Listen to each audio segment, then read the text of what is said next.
అమ్మవారి దర్శనం అయిపోయిన తర్వాత పక్కనే భద్రకాళి లేక్ ఉంటుంది. అది కూడా చాలా ఫేమస్.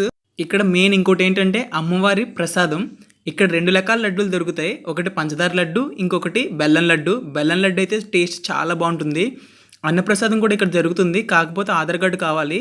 ఇప్పుడు నేను చూపిస్తున్న కౌంటర్ పక్కనే, అంటే లడ్డు కౌంటర్ తీసుకుని తర్వాత నెక్స్ట్ ఆ బ్యాక్ సైడ్ ఉంటుంది. అక్కడి నుంచి లోపలికి వెళ్తే అక్కడ అన్నప్రసాదానికి సంబంధించిన టోకెన్లు ఇస్తారు.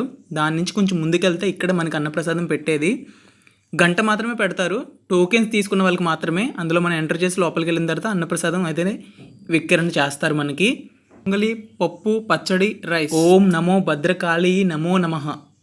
అన్నప్రసాదం స్వీకరించేసిన తర్వాత దానికి ముందుకు వస్తే మనకి గోశాల ఉంటుంది. గోశాల నుంచి కొంచెం ముందుకు వస్తే సాయిబాబా గుడి.